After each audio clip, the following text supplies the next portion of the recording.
Welcome to paradise, before everything goes wrong. Hey guys, tonight we're going to talk about Pompeii. And I mean really talk about it. Not the dramatic movie version with the buff gladiator and the tidal wave that makes no sense, but the actual story of what happened on August 24th, 79 AD, when Mount Vesuvius decided that one particular Roman resort town had overstayed its welcome on Earth. So go ahead and get comfortable. Dim those lights. Maybe grab a blanket. We're going to be here for a while, wandering through the streets of an ancient city that got flash frozen in volcanic ash like some kind of catastrophic time capsule. And honestly, the real story is way more interesting than any movie could make it, because real life is messy and weird and full of people just trying to get through their day when suddenly, well, volcano. But before we get to the doom and gloom, let's set the scene, because Pompeii wasn't just some random town. This place was basically the Miami Beach of the Roman Empire. We're talking about a prosperous port city of somewhere between 10 and 20,000 people, nestled right there on the Bay of Naples with a gorgeous view of the Mediterranean. The weather was perfect, the wine was flowing. Rich Romans built vacation villas there to escape the heat and chaos of Rome itself. There were bathhouses, theaters, brothels, fast food restaurants. Yeah, they had those, we'll get to it. And basically everything you needed for a good time in the 1st century AD. The people living in Pompeii had no idea they were living on borrowed time. I mean, technically we all are, but they really were. Because looming over the entire city, visible from basically everywhere, was Mount Vesuvius. And here's the thing about Vesuvius in 79 AD. Nobody knew it was a volcano.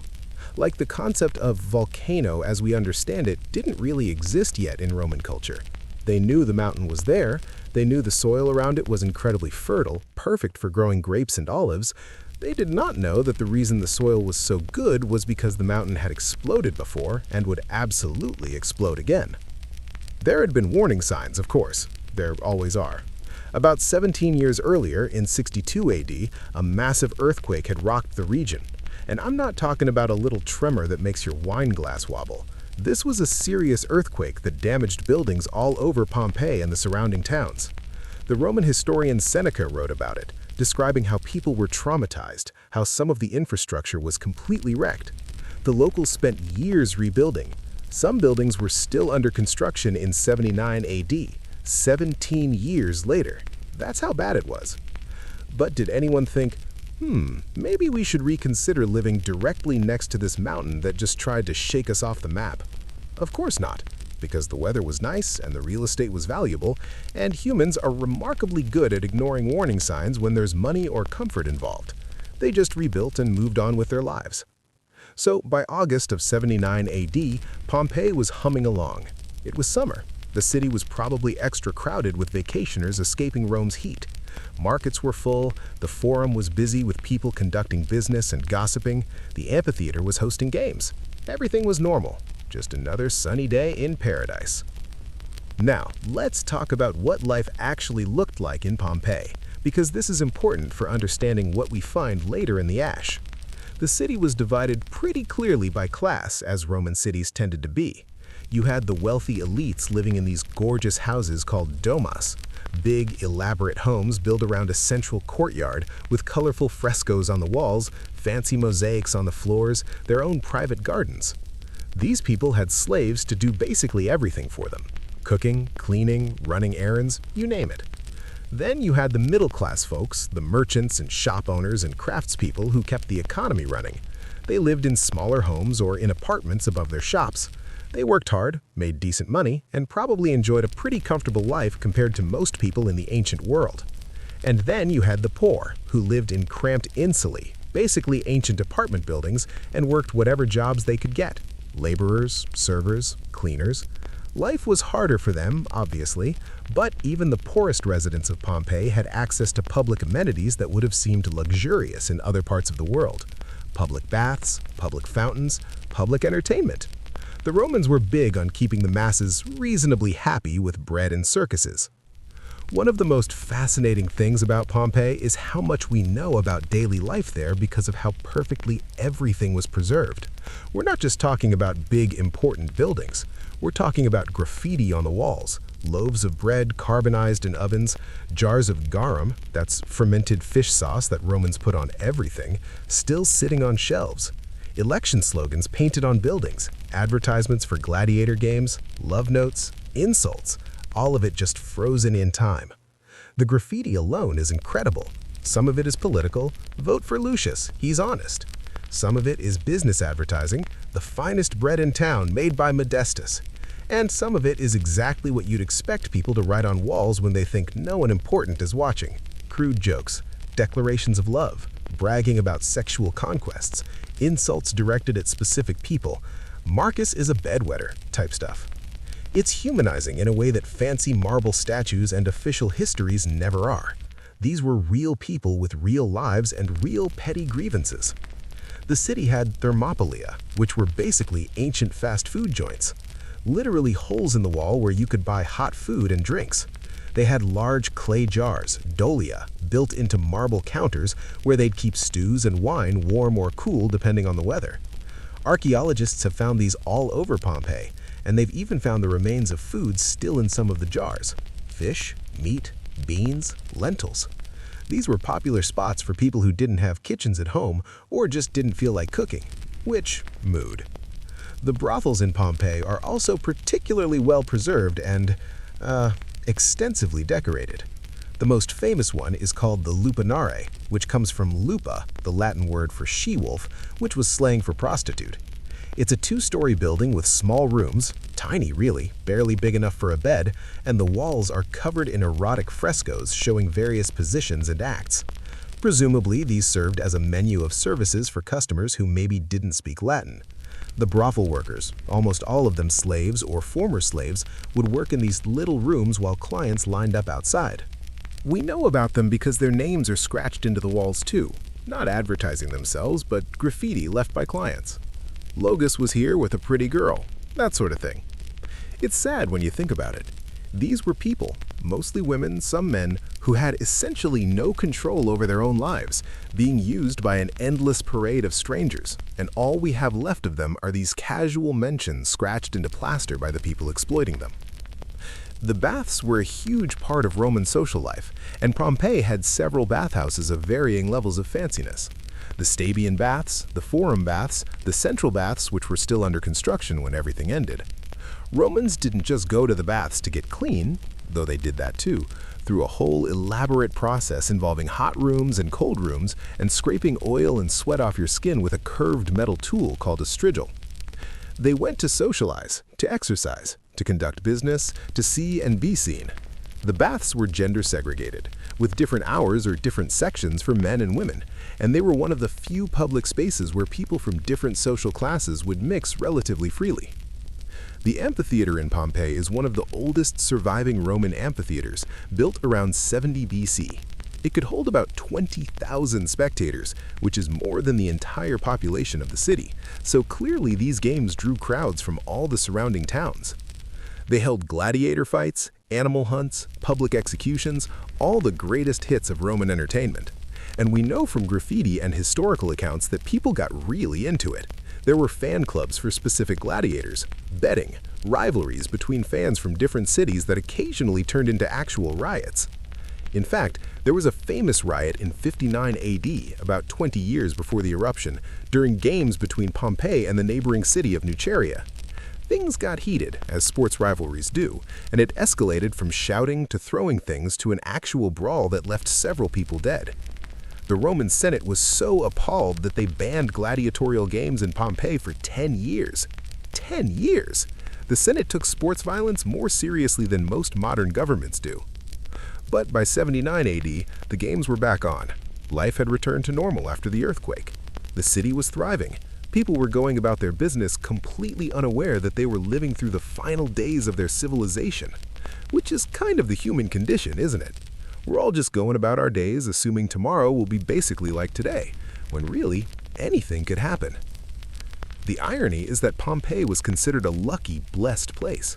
The fertile volcanic soil, the beautiful weather, the thriving port, the wealthy patrons investing in the city. Everything seemed to be going right. People who lived there probably felt like they'd won the lottery of life. Nice climate, good food, interesting culture, steady work if you needed it, and entertainment if you wanted it. And then Mount Vesuvius woke up. Now, before we get to the actual eruption, we need to talk about what people knew and didn't know about what was about to happen, because this isn't like a hurricane or a flood where you can see it coming and evacuate. Volcanic eruptions, especially ones like Vesuvius, don't give you a lot of warning time. Or rather, they do give you warning signs, but if you don't know what you're looking for, you'll miss them entirely. In the days and possibly weeks leading up to the eruption, there would have been small earthquakes, little tremors, springs and wells drying up or changing temperature, maybe some strange smells or sounds from the mountain. But remember, Pompeii had experienced a major earthquake 17 years earlier, and minor tremors were probably pretty common in the region. People had learned to live with them. A little shake here and there was just part of life. No big deal. Certainly not a reason to abandon your home and business and flee to where exactly. Also, again, they didn't have the concept of an active volcano. Vesuvius was just a mountain, a big, pretty mountain covered in vegetation and vineyards. Sure, it was steeper and more cone-shaped than your average mountain, but so what? There are old Roman texts that describe the area as having dark, barren-looking rock near the summit, which some scholars think might be descriptions of old lava flows, but nobody at the time connected those rocks to any kind of danger. The mountain was just part of the landscape, as permanent and unchanging as the sea. So when the morning of August 24th dawned, nobody in Pompeii had any idea that this would be their last day on Earth. Actually, we should talk about the date for a second, because there's some debate about it.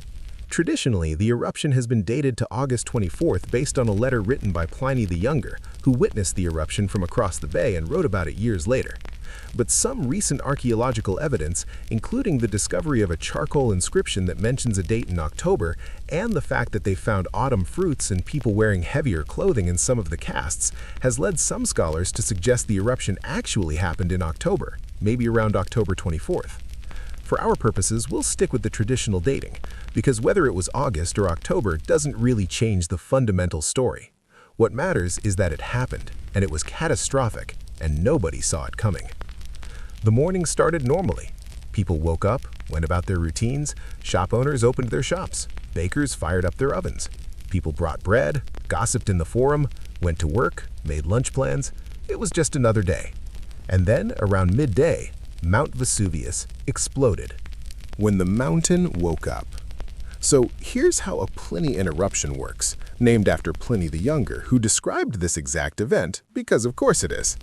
The mountain doesn't just ooze lava like you might see in Hawaii. No, Vesuvius went full catastrophe mode. The eruption began with an absolutely massive explosion that blew the top off the mountain and sent a column of superheated gas, ash, and rock shooting up into the atmosphere. We're talking about a column that reached somewhere between 20 and 30 kilometers high. That's 12 to 18 miles straight up into the sky, higher than modern commercial jets fly. The force required to launch that much material that high into the atmosphere is almost incomprehensible. The explosion would have been audible for hundreds of miles, a sound like the world ending, because for the people in its path, it was.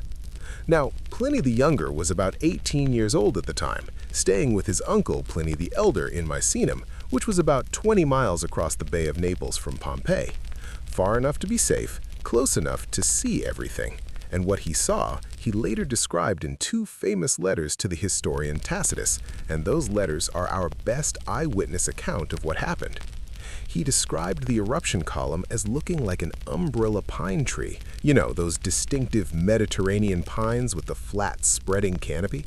Except this tree was made of ash and death and was tall enough to be seen from miles and miles away. The column rose straight up from the mountain and then spread out at the top as it hit different atmospheric conditions, dark gray and black, occasionally lit from within by lightning caused by all the ash particles rubbing together and generating static electricity. It would have been simultaneously beautiful and terrifying if you were far enough away to appreciate it aesthetically. In Pompeii, though, nobody was appreciating anything aesthetically. They were panicking. The initial explosion would have been loud enough to make ears ring even at a distance. The ground would have shaken, and then the sky started falling. Pumice, lightweight volcanic rock full of air bubbles, began raining down on the city. At first, just a light dusting, then more, then more. The pumice stones were mostly small, pebble-sized, or maybe as big as your fist, but they were falling constantly, accumulating fast. We're talking several centimeters per hour. Over the course of the first several hours of the eruption, the pumice layer would have gotten deeper and deeper, 6 inches, a foot, 2 feet, 3 feet. Roofs started collapsing under the weight, flat roofs especially, which were common in Roman architecture. Imagine being inside your house, thinking you're safe from the falling rock, and then suddenly your ceiling caves in and you're being buried alive in your own home. This is how a lot of people died in the first phase of the eruption, crushed by their own roofs or trapped under the rubble. Some people realized pretty quickly that staying in the city was a death sentence. They grabbed whatever they could carry, money, jewelry, family members, and ran. The smart ones headed south, away from the mountain, toward the coast where boats might offer escape. Many of them made it, many didn't, because the eruption was just getting started. The pumice fall continued for about 18 hours. 18 hours of constant volcanic rock raining down from the sky, piling higher and higher. The city was going dark too, because all that ash and pumice was blocking out the sun. Pliny described it as a darkness not like a moonless or cloudy night, but like the blackness in a room when all the lamps are out. Complete darkness in the middle of the day. The only light would have come from fires, buildings catching fire from all the hot pumice, and maybe from the lightning in the eruption column if you could see through all the falling debris. People were stumbling through the streets in complete darkness, choking on ash, being pelted by rocks, trying to find their way out of the city or back to their homes or just anywhere that felt safe. Some people tied pillows or cushions to their heads for protection. We know this because they found the impressions of fabric and stuffing in the hardened ash around some of the bodies. And this is where we need to talk about the people who decided to stay put, to wait it out, because that decision would prove fatal for most of them. See, if you somehow survived the pumice fall, if your roof didn't collapse, if you found shelter, if you could breathe despite the ash, you might have thought the worst was over when the pumice finally stopped falling around dawn the next day, August 25th. The mountain had thrown its tantrum. Now things would calm down. You could dig yourself out and assess the damage and start rebuilding again. But Vesuvius wasn't done, not even close. What came next was the truly deadly part: pyroclastic surges. If you've ever seen footage of volcanic eruptions, you might have seen these. They're fast-moving clouds of superheated gas and volcanic matter that flow down the sides of the volcano like an avalanche, except instead of snow, it's gas at temperatures of several hundred degrees Celsius, moving at speeds up to 700 kilometers per hour. That's over 400 miles per hour. Nothing can outrun that. Nothing survives direct contact with it. There were 6 pyroclastic surges that hit Pompeii and the surrounding area over the course of several hours that morning. 6 separate waves of superheated death flowing down from the mountain. The first few didn't quite reach Pompeii itself, but they devastated the towns closer to Vesuvius. Herculaneum, another city that would end up just as frozen in time as Pompeii, was hit by the 4th surge. Pompeii got hit by the 6th and final surge. By that point, the eruption column had become unstable and partially collapsed, directing these massive flows of pyroclastic material in all directions. The surge that hit Pompeii moved through the streets at hundreds of miles per hour, instantly killing everyone it touched. And here's the thing about pyroclastic surges. You don't really burn to death exactly, because you're dead before your body has time to burn. The heat is so intense and the toxic gases so concentrated that you just die instantly. Your muscles contract all at once from the heat, which is why so many of the Pompeii casts are in these contorted positions, curled up or reaching out or covering their faces. That's not them dying slowly in agony. That's just what happens to muscles when they're suddenly exposed to temperatures hot enough to boil water inside your body. It's a small mercy, if there is such a thing in a situation like this. The people in Pompeii who survived until the pyroclastic surges hit didn't suffer for long, but they also had no chance of escape. If you were still in the city when that wall of superheated gas came rolling through the streets, you were dead. No amount of running, hiding, or praying was going to save you. After the people died, the ash continued to fall, more and more of it, burying the bodies, filling in the spaces where they fell, covering the entire city in a thick blanket of volcanic material. Eventually, the ash would pile up to about 6 meters deep. That's almost 20 feet, completely burying Pompeii under the earth. And there it would sit, forgotten and hidden for almost 1,700 years. But we're getting ahead of ourselves. Let's back up and talk about the different ways people died, because the archaeological evidence tells us a lot about what people were doing in their final moments, and it's both fascinating and heartbreaking. Some people were killed in their homes, families huddled together, individuals trying to hide in small rooms or under staircases. There's a famous cast of a dog, a guard dog based on its collar, that was chained up and couldn't escape. It died trying to climb higher as the ash level rose, eventually suffocating. Its body was found suspended in the hardened ash in this twisted, desperate position, which is horrible, obviously, but also tells us something about how the ash accumulated and how people and animals tried to survive. Some people were killed in the streets, trying to flee or trying to get somewhere they thought would be safe. There are casts of people who look like they were walking or running when the surge hit them. One famous cast shows a man lying face down with his hands still clutching a bag of coins. He was so focused on saving his money that he didn't move fast enough to save his life, which, honestly, very Roman of him. Some people made it to the city walls before they were killed. They almost escaped. They were so close, but the surge caught them just outside the gates, and that's where they died, mere meters from potential safety. The cruelty of it is almost unbearable when you think about it. You can imagine them thinking they were going to make it, that they'd escaped the doomed city, and then the heat and gas overtook them anyway. One of the most disturbing discoveries was in the suburban baths, right outside the city walls. Archaeologists found about a dozen bodies in a small room that was probably used for storage. Men, women, and children all crowded together. One woman was carrying jewelry and coins. Another body was a young girl, curled up like she was sleeping. They'd taken shelter in this room, thinking the stone walls would protect them, but there was no protection from what came. The pyroclastic surge flowed through the doorway and killed them all instantly.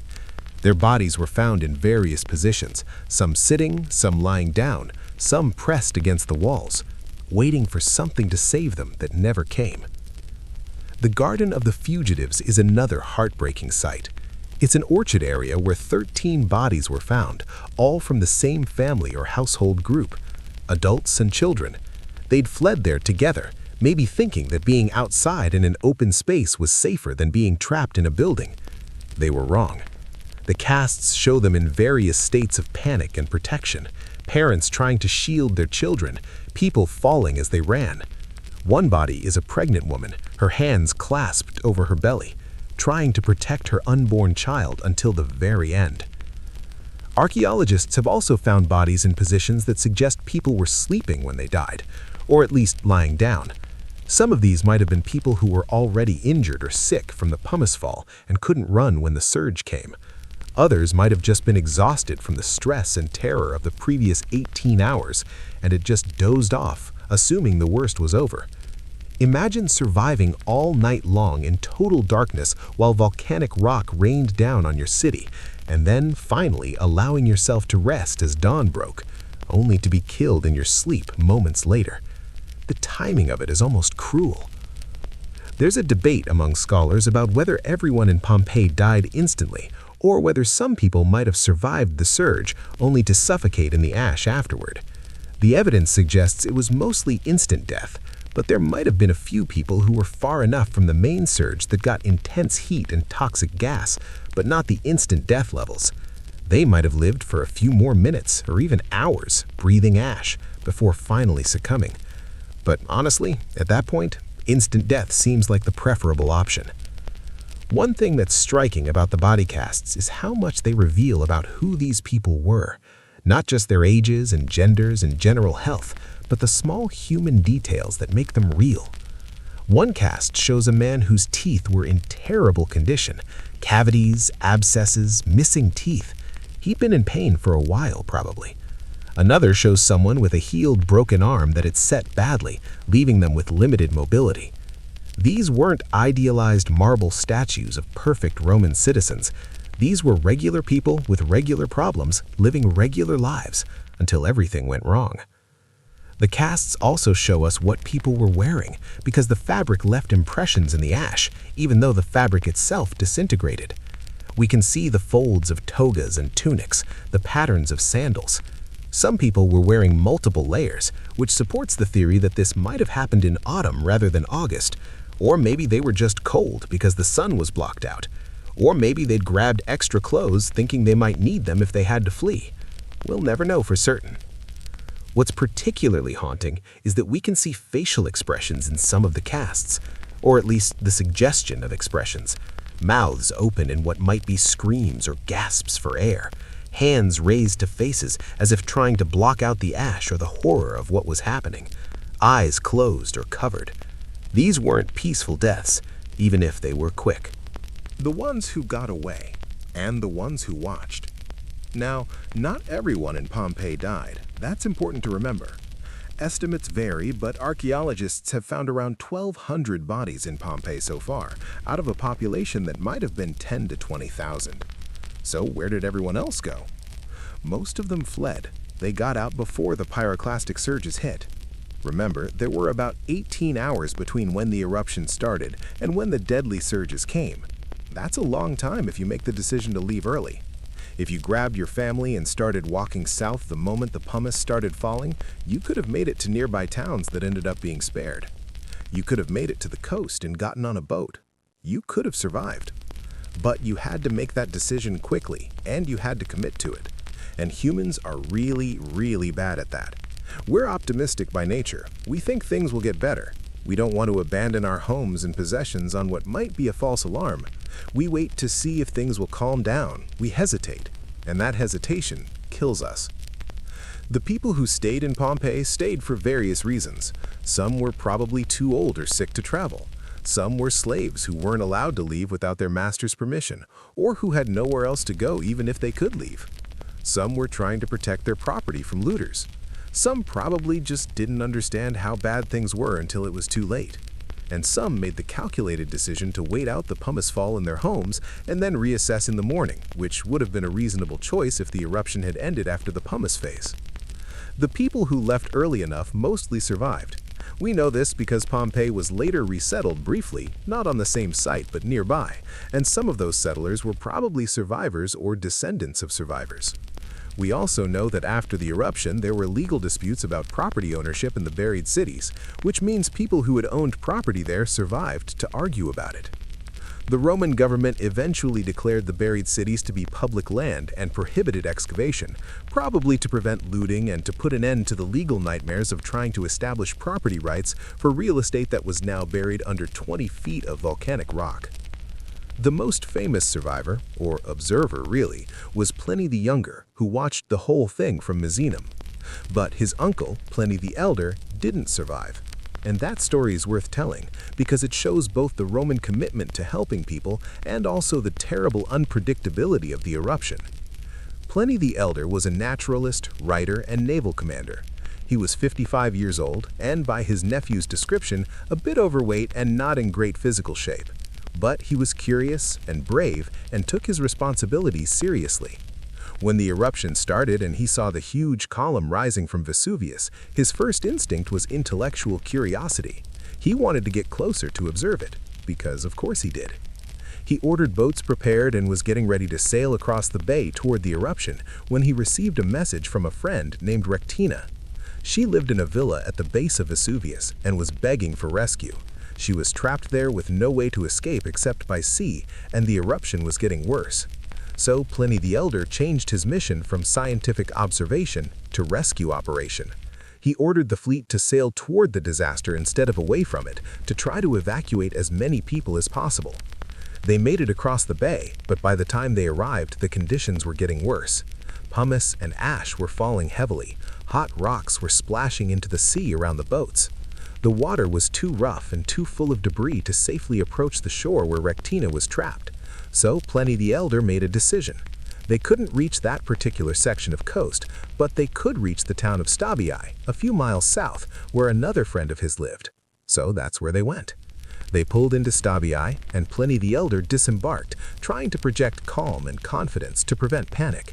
His friend was terrified and wanted to flee immediately, but Pliny suggested they wait a bit, reassess, maybe the situation would improve. So they had dinner. They bathed. Pliny the Elder allegedly even took a nap, and his nephew reports that his snoring could be heard by the servants, which is a very specific and slightly embarrassing detail to include in a historical account about your uncle's heroic death, but okay. But the situation didn't improve. It got worse. Pumice was piling up outside. The smell of sulfur was getting stronger. Buildings were starting to shake from the earthquakes. Eventually, they decided they had to leave. They tied pillows to their heads with cloth to protect themselves from the falling pumice and headed for the shore, hoping to escape by boat. But the sea was too rough. The waves were wild, stirred up by the seismic activity and the huge amount of material falling into the water. They couldn't launch the boats. So they waited on the beach, watching the eruption, breathing in the ash and gas, hoping for a chance to escape. Pliny the Elder collapsed. His nephew's account says he lay down on a cloth and asked for water to drink, but then the smell and heat became too much and everyone had to flee. They tried to get him up, but he couldn't stand. 2 servants tried to help him, and then he collapsed again and didn't get back up. When they found his body the next day, it took that long for people to come back and look. He appeared to be sleeping more than dead. No visible injuries, just lying there like he dozed off on the beach.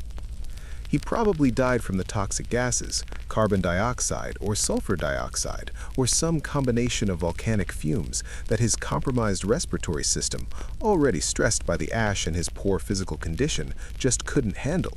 He died trying to save people. It's noble and sad and kind of stupid all at the same time, which is very human. Meanwhile, his nephew was back in Mycenum, watching the disaster unfold from a safe distance. At first, he treated it almost like entertainment. He was reading Livy, Roman historian, very long-winded, and making notes while this geological catastrophe happened across the bay, very on brand for a Roman intellectual. But as the eruption worsened and ash started falling even in Mycenum, 20 miles away, he and his mother started to realize that maybe they should leave too. They ended up fleeing the town on foot, joining crowds of panicked people trying to get away from the coast. The sky was dark, ash was falling, people were crying and praying and calling out for lost family members. Buildings were shaking. It was chaos. But Mycenum was far enough away that the deadly pyroclastic surges didn't reach them. They survived. Eventually, the eruption ended, the ash stopped falling, and they were able to return home. Pliny the Younger would later write his famous letters describing what he'd seen, providing historians with the most detailed eyewitness account of a volcanic eruption from the ancient world. Those letters are interesting because of what they reveal about how Romans processed this disaster. Pliny the Younger describes people's reactions: terror, yes, but also resignation, fatalism, even dark humor. Some people were convinced the entire world was ending, that the gods had decided to destroy everything. Others were more practical, focused on escape and survival. Some tried to pray their way out of it. Others just got drunk and figured if they were going to die, they might as well be comfortable. The eruption finally ended on August 26th, roughly 24 hours after it began. Vesuvius went quiet, the ash stopped falling, the pyroclastic surges ceased. The mountain was done, at least for the moment. It had emptied its magma chamber, collapsed its peak, and buried several Roman towns under meters of volcanic debris. The landscape was completely transformed. Where there had been towns and villas and green slopes covered in vineyards, there was now a gray wasteland of ash and pumice. The Bay of Naples shoreline had actually changed shape from all the material that had flowed into it. Survivors began returning to the area, trying to figure out what had happened to their homes and families. Some tried to dig through the ash to reach their houses, to salvage what they could. But the ash had hardened into a cement-like substance when it mixed with water, either from rain or from the moisture in the ground.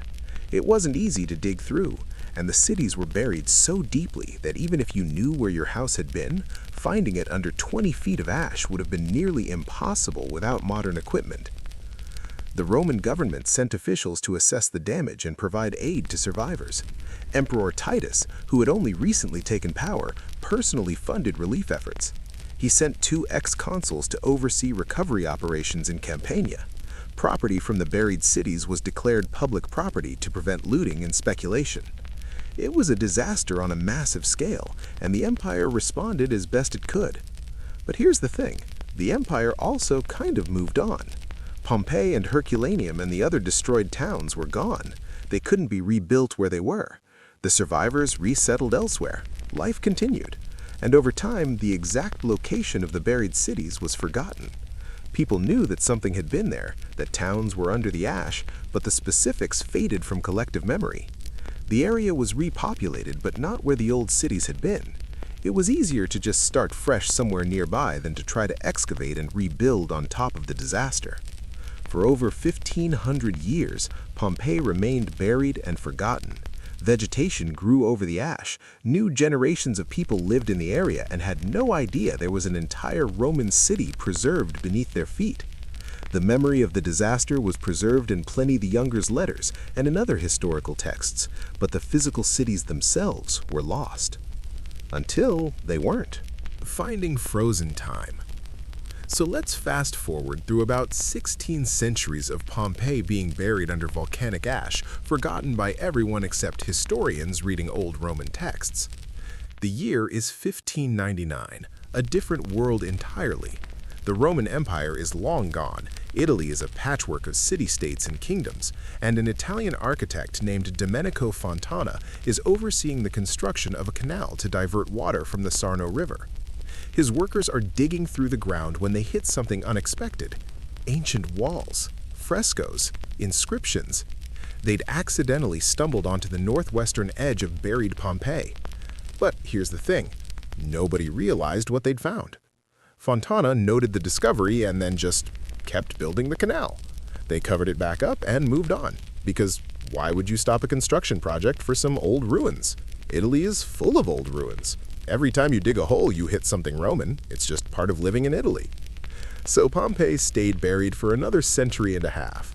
The real rediscovery started in 1748, during the reign of Charles VII of Naples, who was big into collecting antiquities because that's what wealthy European monarchs did in the 18th century.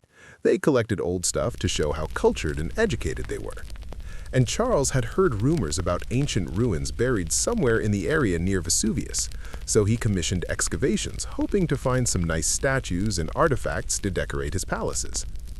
The early excavations were basically treasure hunting.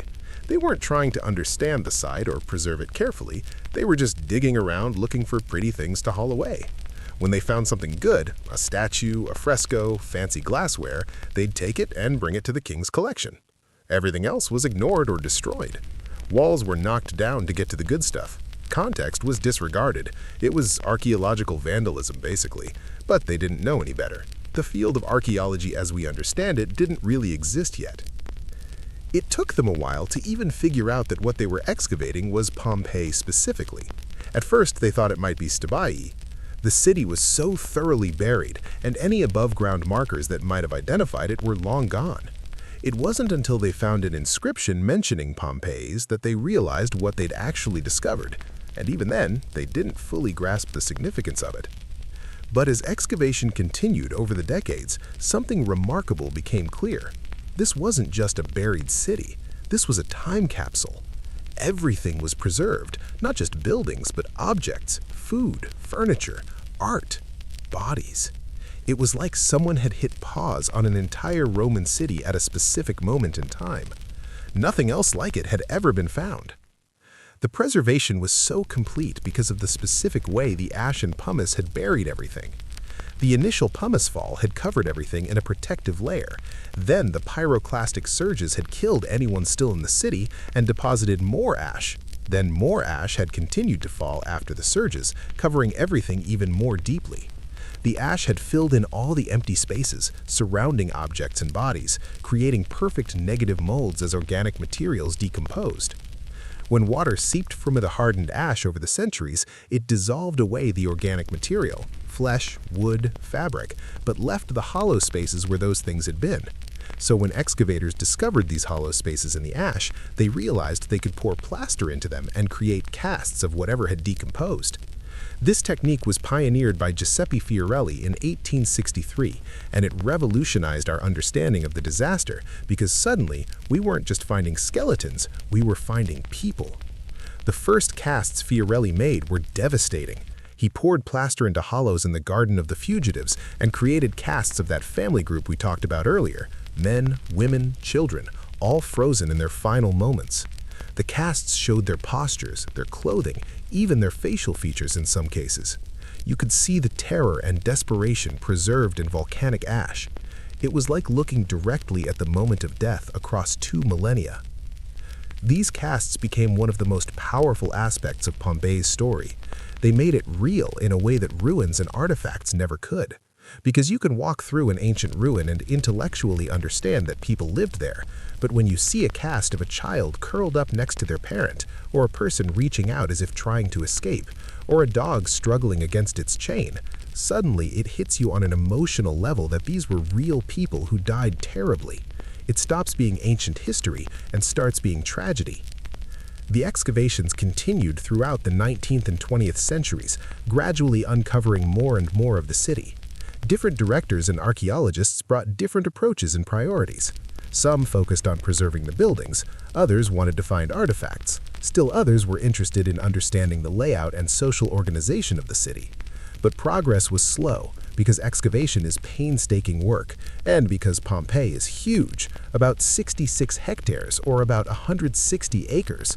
That's a lot of city to uncover, especially when you're trying to do it carefully and preserve everything you find. By the mid-20th century, archaeological techniques had improved dramatically. Excavators were documenting everything, taking photographs, making detailed maps, trying to understand not just what they were finding, but what it meant about how the city functioned. They stopped hauling the best pieces off to museums and instead tried to preserve things in situ, in their original locations, so visitors could see them in context. One of the most famous discoveries came in 1961 when excavators uncovered a thermopolium, one of those ancient fast food places that still had food remains in the jars built into the counter. They found dormice, fish, snails, meat. This wasn't some fancy aristocrat's feast hall. This was where regular working people bought hot meals. And the fact that it was preserved so completely, with the food still in the jars, was incredible. You could literally see what someone was about to eat for lunch on that August day in 79 AD. They've also found all those bakeries we mentioned earlier with loaves of bread still in the ovens.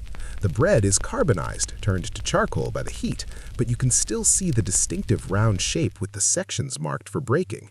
You can see where the baker scored the top of the loaf. These weren't fancy decorative objects. This was someone's actual lunch being prepared when the mountain exploded. The graffiti, as we mentioned, is everywhere, and it's fascinating. There's political slogans. Vote for Lucius Popedius Secundus. He'll provide good bread. There's advertisements. Successus the weaver loves Eris, the slave of the innkeeper. She doesn't care for him, but he begs her to take pity on him. There's just random observations about daily life.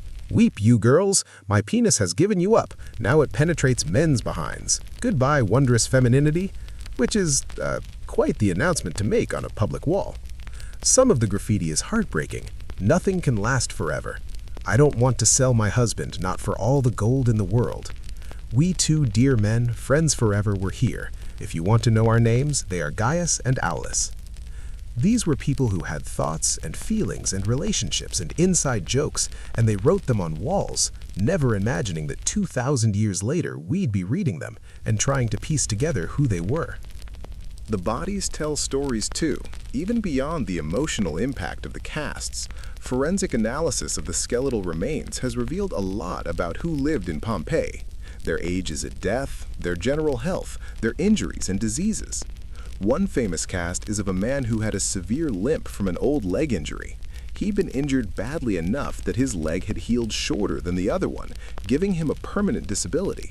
But he survived that injury and lived for years afterward, limping around Pompeii, until the volcano got him. Many of the skeletons show evidence of good dental health, which surprises people because we tend to think of ancient people as having terrible teeth. But wealthy Romans had pretty good diets. Lots of fish, olive oil, vegetables, not a lot of refined sugar because that wasn't available yet. So their teeth were often in decent shape, at least compared to Europeans a few centuries later who were eating lots of sugar and had worse oral health as a result. Some skeletons show evidence of malnutrition or childhood diseases that stunted growth. Some show healed fractures or other injuries.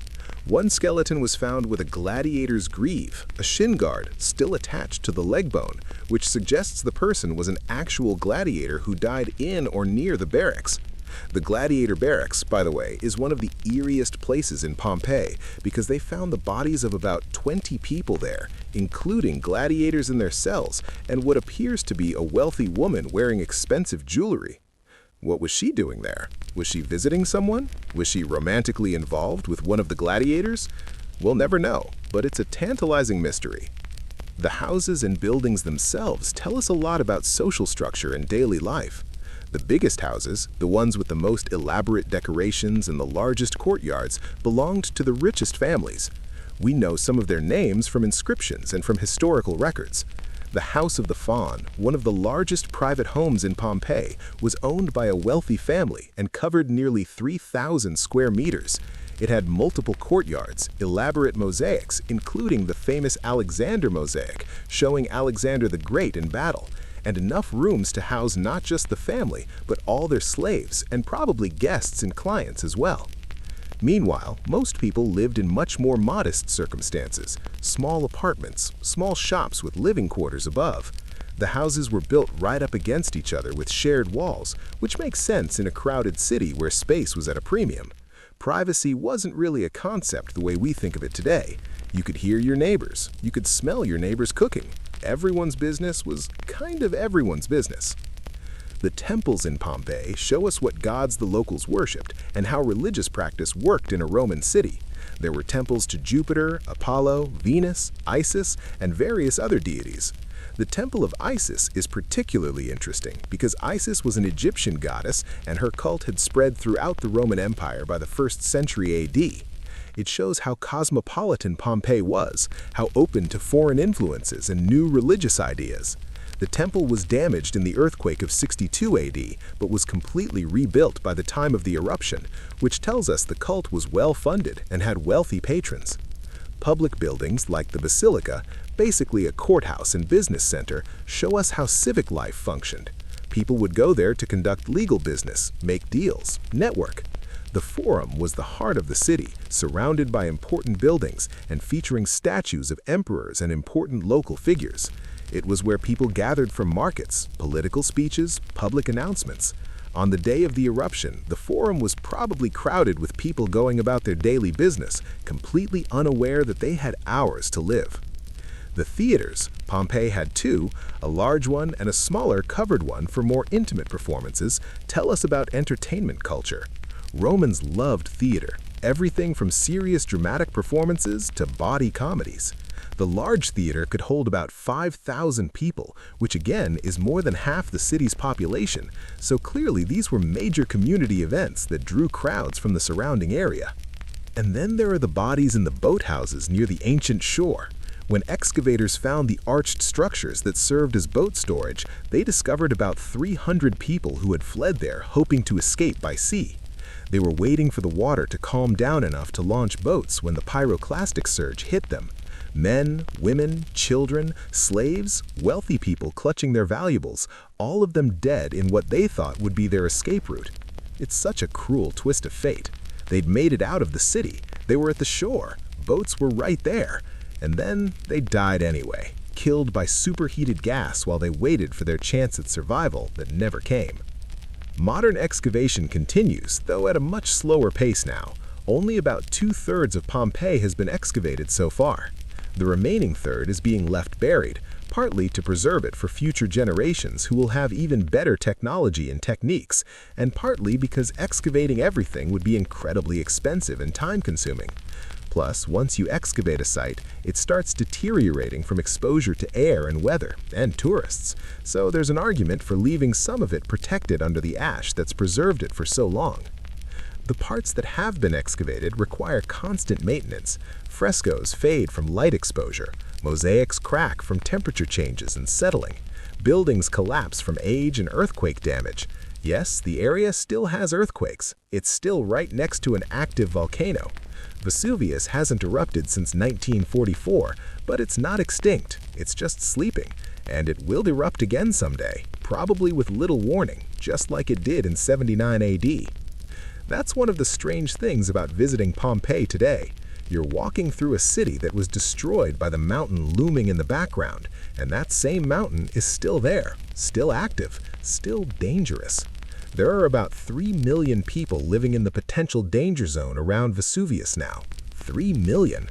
If it erupts with the same intensity it did in 79 AD, the death toll could be catastrophic. Scientists monitor it constantly, and there are evacuation plans in place, but evacuating 3 million people on short notice would be a nightmare. The modern city of Naples is right there too, sprawling around the bay, built on the same layers of volcanic ash that buried Pompeii. People live and work and build their homes on land that has been destroyed by volcanic eruptions multiple times throughout history, and will be again in the future. But they do it anyway, because the land is fertile and the location is beautiful, and humans are remarkably good at ignoring existential threats when they're not immediately present. Which brings us back to Pompeii and the people who lived there. They weren't stupid or reckless for living next to a volcano. They didn't know it was a volcano. And even if they had known, would they have left? People live in flood zones, earthquake zones, tornado alleys, hurricane corridors. We live in places that are objectively dangerous because they're also beautiful or economically valuable or just where we're from. We accept risk as part of life. The people of Pompeii were doing the same thing. They were living their lives in a place they loved, a place that was good to them, right up until it wasn't. And the tragedy isn't that they were foolish. The tragedy is that they were unlucky. They were in the wrong place at the wrong time, and no amount of preparation or caution could have saved them from what happened. The people in the ash. Let's talk more specifically about some of the individuals we found frozen in that ash, because each body cast tells a story, and some of those stories are particularly haunting. There's the cast known as the muleteer and his animal. It's a man lying next to what appears to be a mule or donkey. The man's face is relatively peaceful, which is unusual. Most of the casts show signs of distress. The animal is lying down too, close to its owner. They died together, probably from the toxic gases before the main pyroclastic surge even hit them. The man was maybe trying to save his animal, or maybe they were just companions who refused to leave each other. Either way, they're together in death, preserved for eternity. There's the cast of a woman found outside the Nuceria gate. She's lying on her side, and when archaeologists examined her remains, they found jewelry on her body: gold bracelets, rings, earrings. But here's what's interesting. The jewelry wasn't particularly expensive. It was nice, but not the kind of wealth you'd expect someone to die for.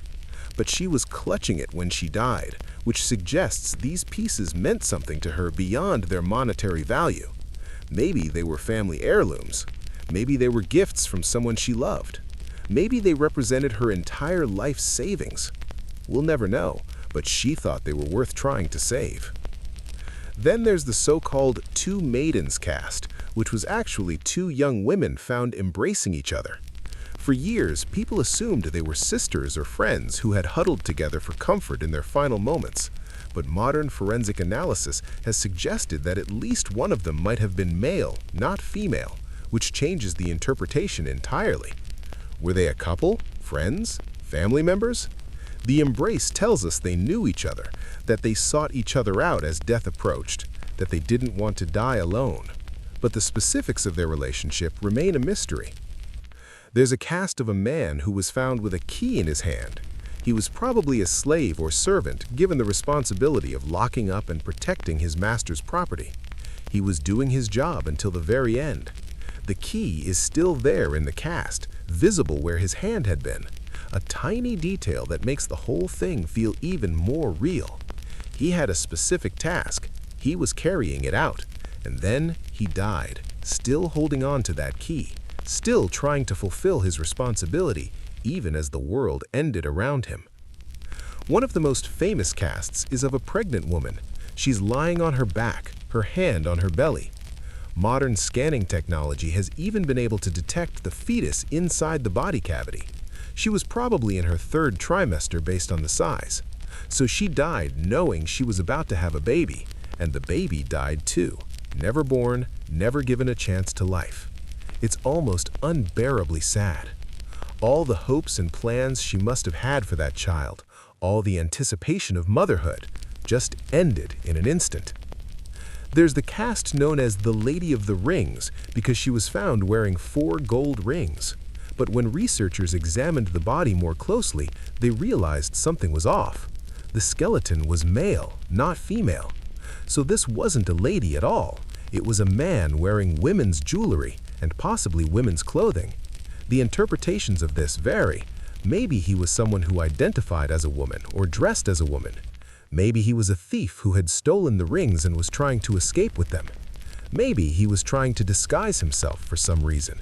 Or maybe there's some other explanation we haven't thought of. The fact that he was wearing women's things in 1st century AD Italy is interesting in itself, regardless of why. In the house of the Cryptoporticus, they found 13 bodies huddled together in a cellar. The house belonged to a wealthy family, and these were probably family members and household slaves who had taken shelter there, thinking the underground room would protect them. It didn't. The pyroclastic surge flowed in through the door and killed them all. But before they died, they'd tried to make themselves comfortable.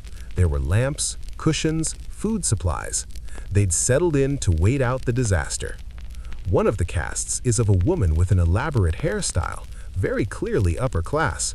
She died in that cellar with her servants, all of them equal in death, even if they hadn't been in life. There's a cast of a child, maybe 6 or 7 years old, who was found alone in a room in a house. No adults nearby, no indication of where their family was. Had they been separated during the panic? Were their parents killed elsewhere? Had the adults fled thinking the child was with someone else? Or had the child hidden somewhere and been overlooked in the chaos? We'll never know. But the thought of a small child dying alone, scared, possibly calling for parents who couldn't come, is heartbreaking. In the Villa of Mysteries outside the city walls, they found far fewer bodies than you would expect for such a large complex. Most of the people there probably fled early, but they did find one body in a particularly strange position, face down, arms outstretched, in what looks almost like a diving position. Theories about this one range from the person was running and was hit mid-stride by the surge, to they were trying to shield themselves from falling debris, to they were already dead from something else and just happened to fall that way. The uncertainty is frustrating, but also part of what makes these casts so compelling. They're evidence of real events, but the events themselves are open to interpretation. The Garden of the Fugitives, which we've mentioned before, deserves more attention because it's one of the most emotionally powerful sites in Pompeii. Those 13 bodies were found in various positions of flight and protection. Adults trying to cover children, people who'd fallen and couldn't get up, someone kneeling as if in prayer. They'd fled together as a group, probably a family and their household slaves, and died together. The youngest was about 4 years old. The oldest was in their 40s. Men and women, parents and children, masters and slaves. All gone in a moment, and all preserved exactly as they fell. Modern technology has allowed us to learn even more about these people. CT scans can reveal details about their skeletons without destroying the casts. DNA analysis is possible in some cases, though the extreme heat often damaged the genetic material beyond recovery. Dental analysis can tell us about their diets and health. One study found that wealthy Pompeians had better teeth than their poorer neighbors, probably because they had access to better food and possibly better hygiene. The casts also show us social relationships frozen in time. A man and woman found side by side, hands touching, parents shielding children, groups huddled together for comfort. These people didn't die alone. They died with the people they cared about, which is something, at least, a small mercy in an otherwise merciless disaster. But not everyone died with companions. Some of the bodies were found alone, isolated, suggesting they either didn't have anyone to die with or got separated from their loved ones in the chaos. There's something particularly haunting about those solitary deaths. To be alone in your final moments while chaos rages around you, knowing you're going to die and having no one to hold on to, no one to comfort you or be comforted by.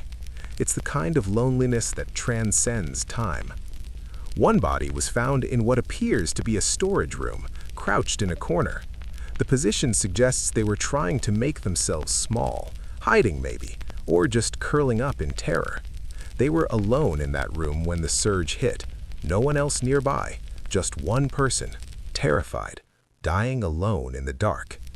It's the kind of death that makes you grateful for whatever comforts we have in our modern world, even if those comforts are ultimately meaningless in the face of something like a volcanic eruption.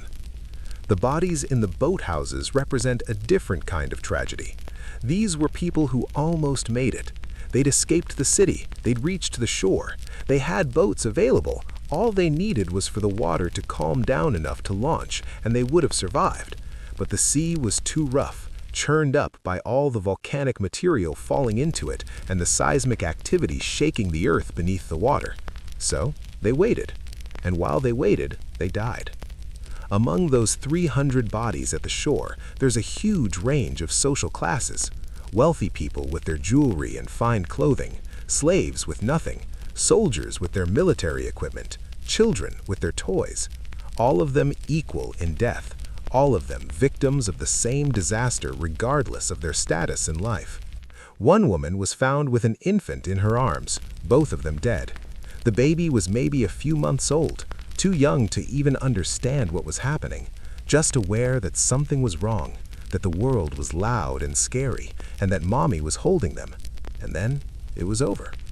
There's something about the presence of children in these death scenes that hits differently. Adults, you can at least imagine they understood what was happening, that they had a few moments to process their impending death and maybe make peace with it. But children? They just knew they were scared. They knew their parents were upset. They didn't understand volcanoes or pyroclastic surges or why the sky was dark in the middle of the day. They just wanted it to stop being scary.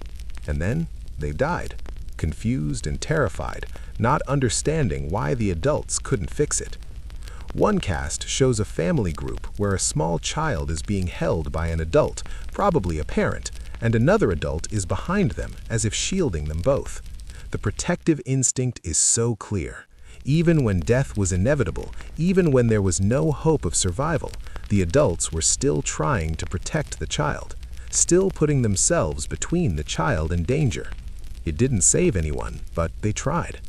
That instinct to protect the vulnerable, to shield children even at the cost of your own life, is such a fundamentally human thing. It makes these people from 2,000 years ago feel less like historical figures and more like people you might know.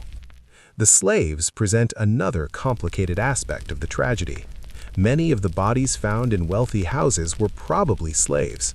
They're identified by their positions, found in service areas, near kitchens, in back rooms, and by the lack of valuable items with their remains. Slaves didn't own much. Their lives weren't their own. And when the eruption happened, many of them probably weren't allowed to leave without their master's permission, or they had nowhere to go even if they could leave. Or they were trying to protect their master's property because that was their job, and they'd be punished if they didn't. Some slaves probably did flee. We know that slavery in the Roman world varied widely in terms of how terrible it was. Some slaves were treated relatively well, had skills that made them valuable, had relationships with their owners that were more complex than simple domination. Others were worked to death in mines or on farms or in brothels. The ones who worked in wealthy urban households were generally in the better category, but they were still property, still not free. And so some of them died doing their jobs, protecting the house, preparing food, taking care of children, following orders, dying because they didn't have the freedom to make the choice to flee, or because even if they did flee, they'd have nothing and no one waiting for them out there. It adds another layer of tragedy to the whole disaster.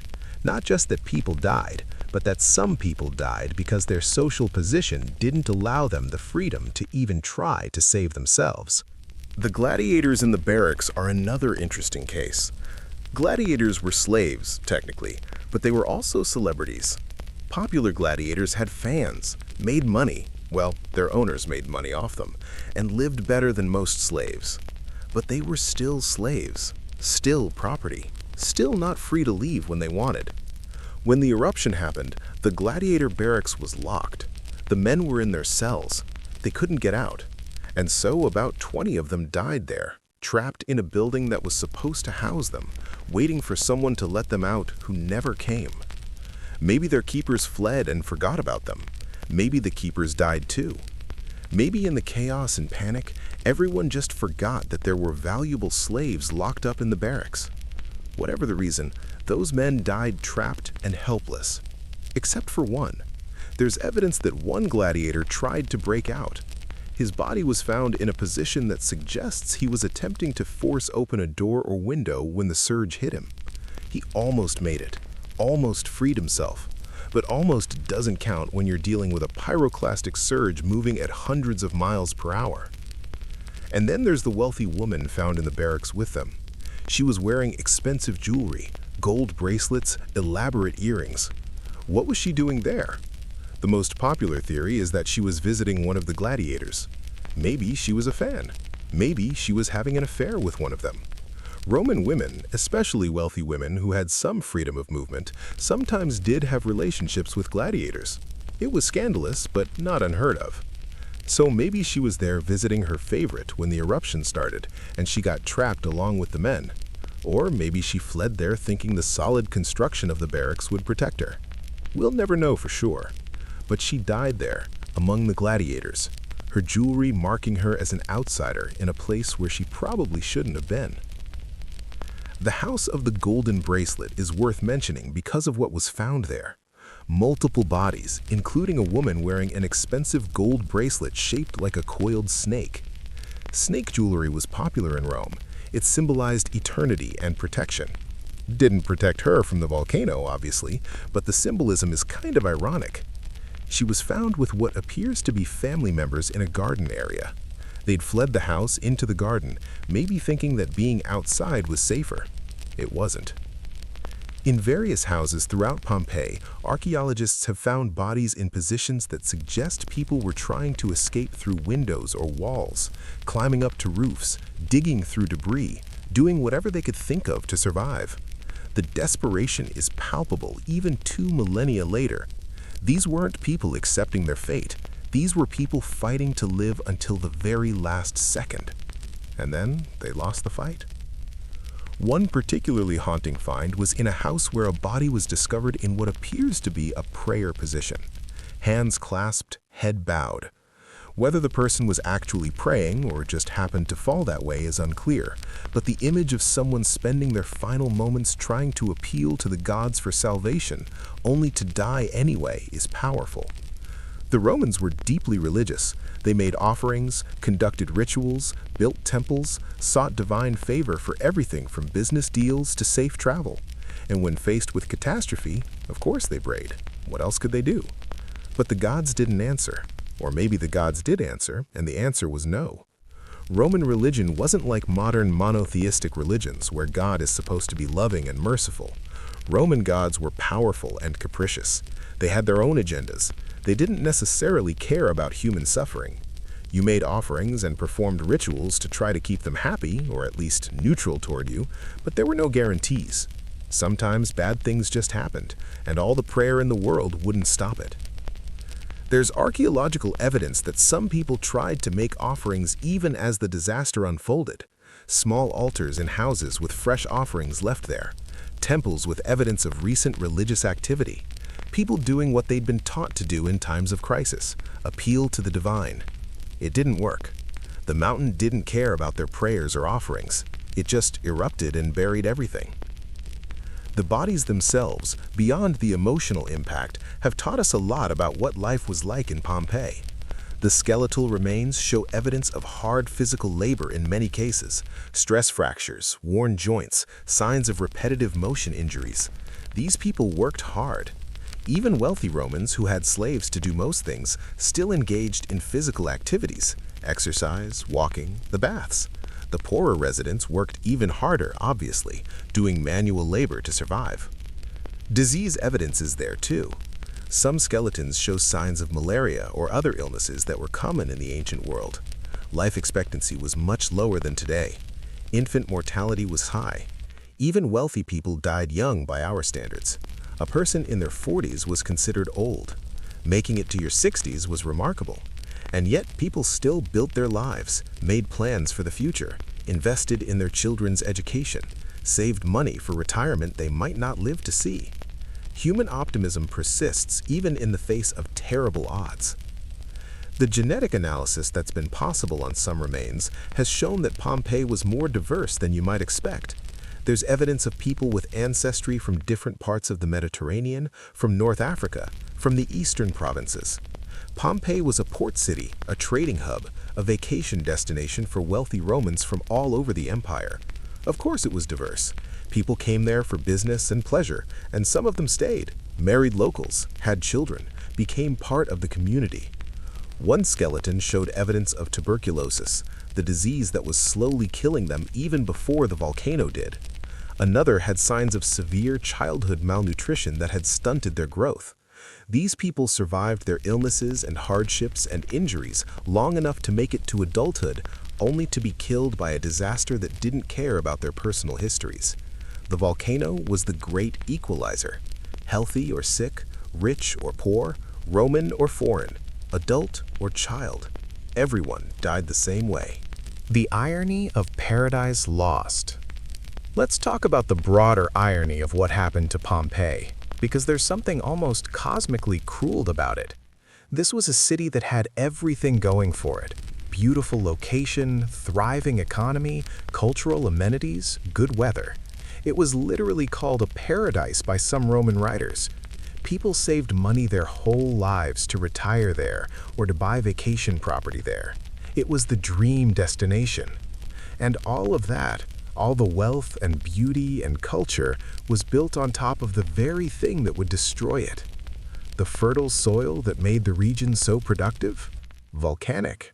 The natural hot springs that fed the bathhouses? Volcanic activity. The gentle slope of the land down to the sea, shaped by ancient eruptions. Everything good about Pompeii existed because of Vesuvius, and Vesuvius eventually took it all back. There's a phrase in geology: the most dangerous volcanoes are the most fertile ones. Because people are attracted to volcanic regions, the soil is incredible for agriculture, the landscape is often beautiful. There are natural resources like geothermal energy and mineral deposits. So people settle there and build cities and prosper. And then one day the volcano wakes up and reminds everyone that this was never safe. Pompeii isn't even unique in this regard. Throughout history, people have built cities near active volcanoes and suffered for it. Mount Etna in Sicily has destroyed multiple towns over the centuries, and people keep rebuilding nearby because the land is so good. Mount Rainier looms over Seattle. Mount Fuji towers over Tokyo. Volcanic islands throughout the Pacific and Indian Oceans support dense populations despite the obvious danger. We're attracted to these places even though, or maybe because, they're dangerous. The Romans in Pompeii had no idea they were living on borrowed time. But honestly, would it have mattered if they did? Look at modern Naples sprawling around Vesuvius with 3 million people living in the danger zone. They know the volcano is active, they know it will erupt again, and they live there anyway because that's where the jobs are, where the culture is, where their families have lived for generations. Life is risk, living is risk, and humans are remarkably good at accepting risk when the alternative is giving up something we love. The people of Pompeii loved their city. You can see it in how they decorated their homes, how they maintained public spaces, how they wrote about it in graffiti and letters. They were proud of where they lived, and that pride was justified. Pompeii was a great place to live, right up until it wasn't. There's also irony in what survived and what didn't.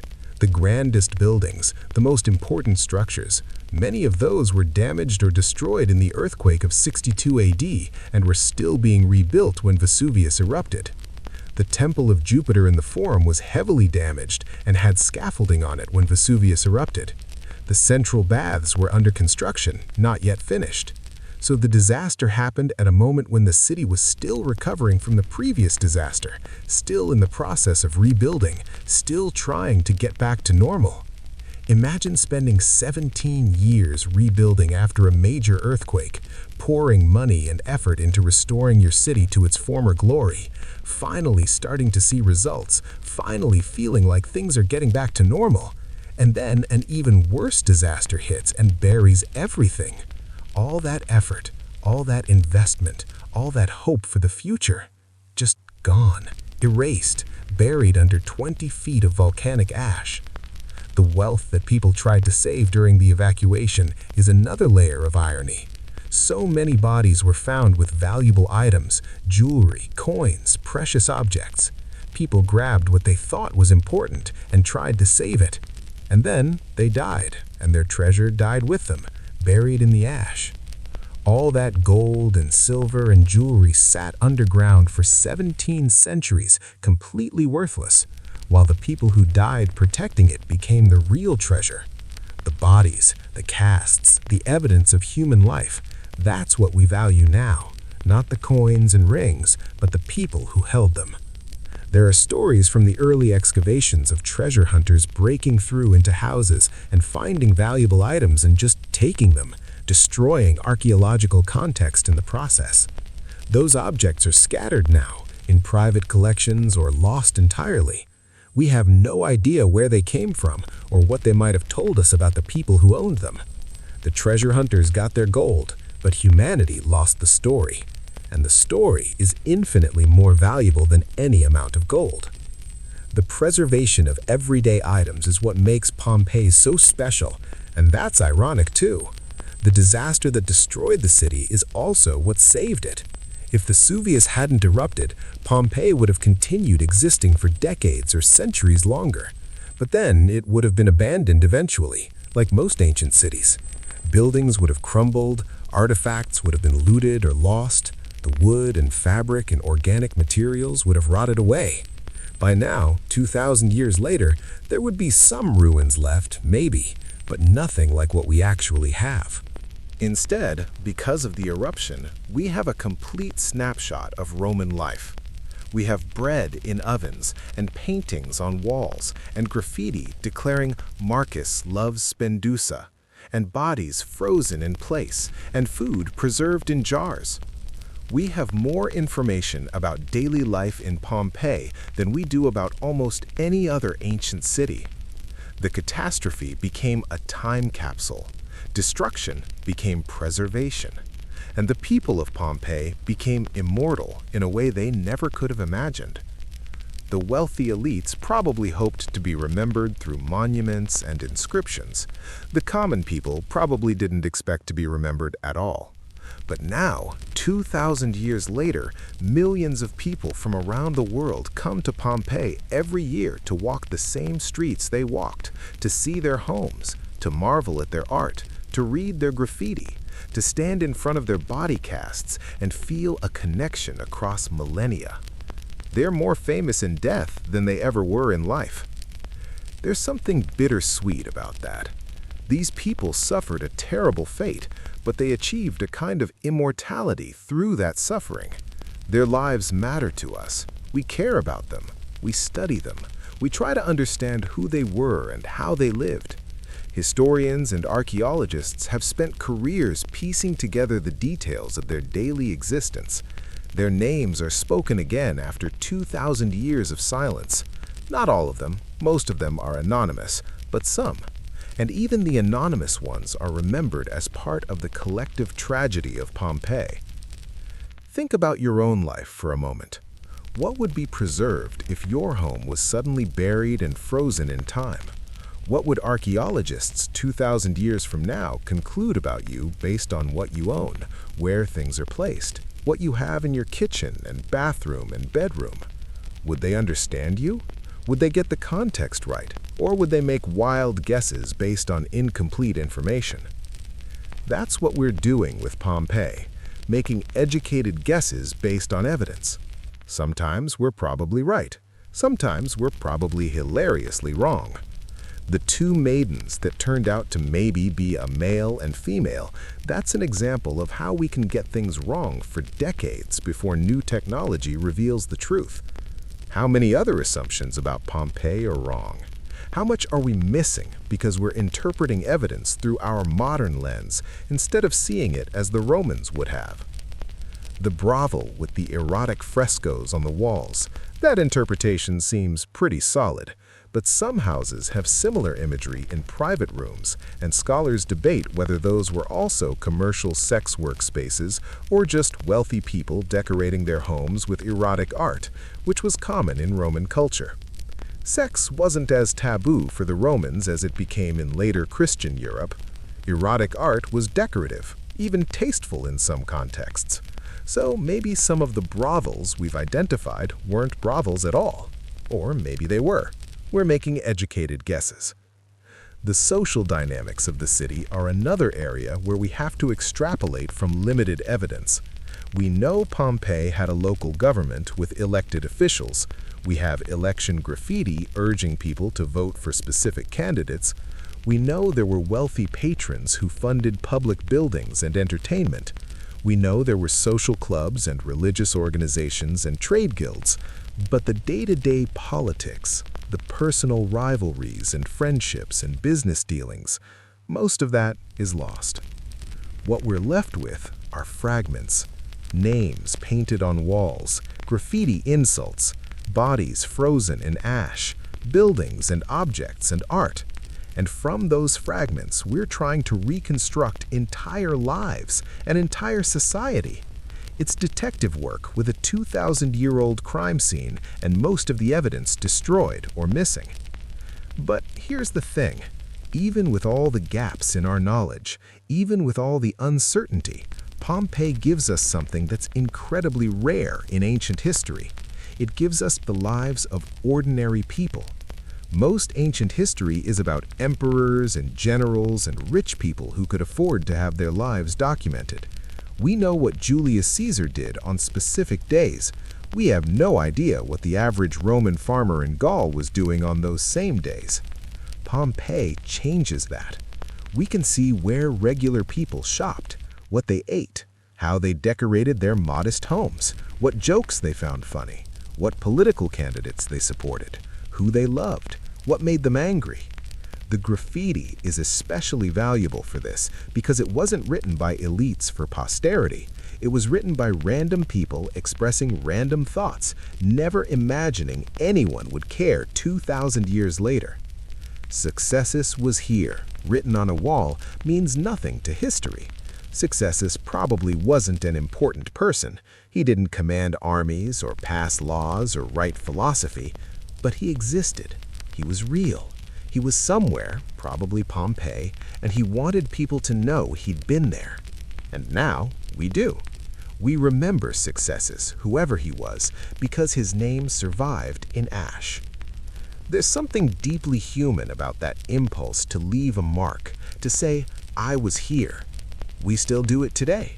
Social media is basically just modern graffiti, everyone shouting into the void about their existence, hoping someone will notice, trying to prove that their life matters.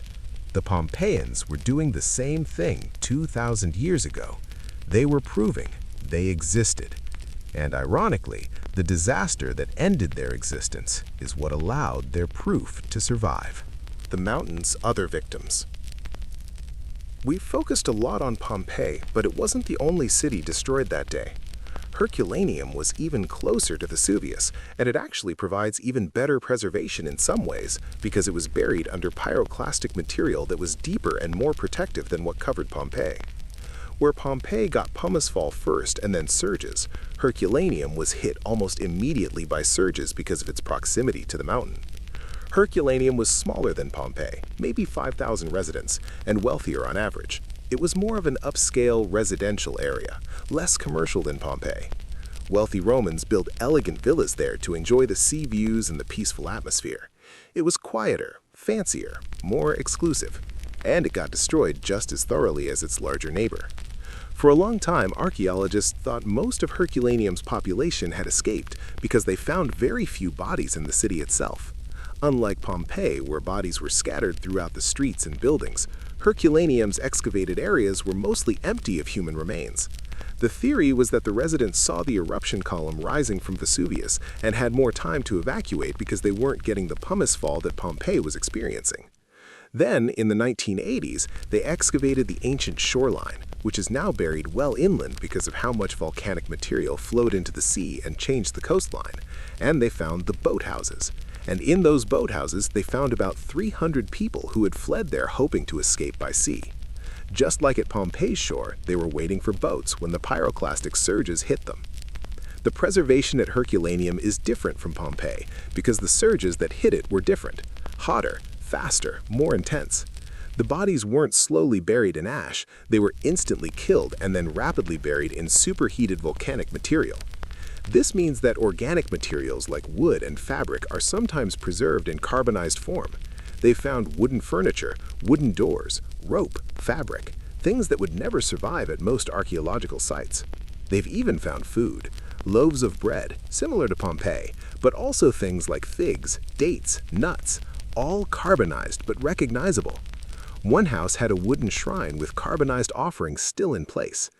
The level of preservation is almost overwhelming.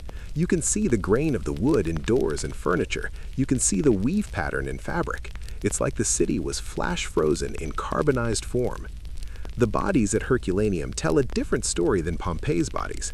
Because the pyroclastic surges were so hot, probably around 500 degrees Celsius, the heat did more damage to the bodies. Skulls shattered from the rapid boiling of brain tissue and blood. Bones show heat fractures. The death was even more instantaneous than at Pompeii, if that's possible. There was no time to even try to protect yourself. One moment you were alive, waiting for a boat, the next moment you were dead, and your body was being buried under meters of hot volcanic material. Among the bodies at the boathouses, they found a soldier with his sword and military gear.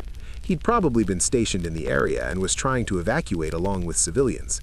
They found a man who was later nicknamed the Ring Man because he was wearing several expensive rings, presumably trying to save his wealth. They found a woman who appeared to be in the late stages of pregnancy, lying on her back, hands at her sides. They found children, lots of children, which is always the hardest part of these discoveries. One group of skeletons was found in a boat storage room in a position that suggests they were a family. An adult, probably the father, was at the back of the group, facing outward as if protecting the others with his body. Another adult, probably the mother, was in front of him, and two smaller skeletons, children, were in front of her. Even in death, the family structure is visible, the parents trying to shield their children. It didn't save anyone, but the instinct was there until the end. Modern forensic analysis of the Herculaneum skeletons has revealed a lot about the population. Many of them were in good health overall. Well-fed, not overworked, decent dental health. This supports the idea that Herculaneum was a wealthier community. But there's also evidence of some individuals who had harder lives. One skeleton showed signs of heavy manual labor and multiple healed fractures, probably a fisherman or dock worker based on where the body was found and the pattern of injuries. The excellent preservation of organic materials has allowed scientists to study ancient Roman diet in detail. They've found evidence of fish, meat, eggs, dairy, grains, vegetables, fruits, nuts, a varied and reasonably healthy diet by ancient standards. They've even been able to extract DNA from some of the food remains and identify specific species of fish and plants that were consumed. Herculaneum's buildings are incredibly well preserved compared to most ancient sites. Because the volcanic material that buried the city was so deep, up to 20 meters in some places, and because that material hardened into rock-like deposits, the buildings were protected from looting and damage for centuries. When excavations began in the 18th century, workers had to tunnel through solid rock-like material to reach the ancient city below. It was like mining more than traditional archaeological excavation. The House of the Deer in Herculaneum is a great example of just how much survived. It's a luxury villa with an elaborate garden terrace overlooking the bay. or what used to be the bay before the eruption changed the coastline. The house has stunning frescoes, marble sculptures, even furniture that survived in carbonized form. You can see how wealthy Romans lived, how they decorated their homes, how they arranged their furniture. One room has a wooden screen that's still standing, carbonized but structurally intact after 2,000 years. Another villa, the Villa of the Papyri, is famous because it contained an ancient library. When excavators tunneled into it in the 18th century, they found hundreds of carbonized papyrus scrolls, ancient books. The problem was that the scrolls were so fragile that trying to unroll them would destroy them. Early attempts did exactly that. They crumbled into dust the moment anyone tried to open them. So many scrolls were destroyed before they figured out better techniques. Modern technology is finally allowing researchers to read these scrolls without unrolling them. Using advanced imaging techniques and AI, they can detect the ink on the carbonized papyrus layers and virtually unwrap the scrolls digitally. It's incredibly painstaking work, but it's revealing texts that haven't been read in 2,000 years. Philosophical works mostly, by Epicurean philosophers. Not the most exciting content for most people, but for scholars of ancient philosophy, it's treasure. The library probably contained around 2,000 scrolls originally, but only about 1,800 have been recovered so far, and many of those are in fragments. The villa might have more scrolls in areas that haven't been excavated yet. It's huge, extending far beyond what's been explored. But excavation at Herculaneum is difficult because the modern town of Ercolano is built directly on top of the ancient city. You can't just dig wherever you want. You'd have to demolish modern buildings first. The other cities destroyed by Vesuvius are less well known and less well preserved. Stabai, where Pliny the Elder died, was also buried. Parts of it have been excavated, revealing beautiful villas with stunning frescoes. Oplontis, another wealthy residential area, had several elaborate villas, including the Villa of Poppaea, thought to have belonged to Poppaea Sabina, the second wife of Emperor Nero. The preservation there is excellent. You can see decorative frescoes showing gardens and birds and architectural details, all painted in bright colors that have survived remarkably well. Smaller towns and farms throughout the region were destroyed too. We don't know all their names, we don't have detailed accounts of what happened to them, but archaeological surveys have found evidence of ancient structures buried under volcanic material throughout the area around Vesuvius. Hundreds, maybe thousands more people died in these smaller communities. Their stories are lost. We don't even know most of their names. The total death toll from the eruption is impossible to calculate precisely. We found about 1,200 bodies in Pompeii, 300 in Herculaneum, smaller numbers in other sites. But that's just what's been excavated so far. Only about 3/3 of Pompeii is uncovered, and even less of Herculaneum. Plus, many people who fled probably died on the roads or in other locations that haven't been found or haven't been identified as related to the eruption. Bodies that were buried in regular earth rather than volcanic ash would have decomposed normally, leaving no trace. Estimates for the total death toll range from a few thousand to over 15,000, depending on assumptions about population density and evacuation rates. The Roman government didn't conduct a detailed census of the dead. Titus sent aid to the region, but there's no surviving record of exactly how many people were killed. It was a major disaster, certainly, but the Roman Empire was vast, and deadly disasters were not uncommon. Earthquakes, floods, famines, plagues, these things happened. The empire absorbed the loss and moved on. What's unique about Vesuvius in 79 AD isn't the death toll. Other disasters killed more people. But the preservation. This disaster created a time capsule. It froze a moment in history so completely that we can study it in detail 2,000 years later. That's what makes it significant to us now. Not the tragedy itself, but what the tragedy preserved. Living in the shadow. Let's talk about what it's like to visit Pompeii today, because the experience of walking through the ruins is strange and affecting in ways that are hard to describe until you've done it. First, the site is enormous. It covers about 170 acres, and even though only about 2/3 of it has been excavated, that's still a massive area to explore. You can easily spend an entire day there and not see everything. The streets are ancient Roman streets, paved with large stones, with grooves worn into them by chariot wheels. There are stepping stones at intersections, raised blocks that allowed pedestrians to cross the street without stepping into whatever was flowing in the gutters, which was probably wastewater and rainwater and worse. The buildings are mostly just walls now. The roofs are gone, collapsed during the eruption, or removed during excavation. So you're walking between walls, looking into rooms that were once people's homes and shops and businesses. Some areas have been partially reconstructed or stabilized to protect them from further deterioration. Others are roped off because they're too fragile for visitors to enter. The frescoes are the most visually striking aspect of the ruins.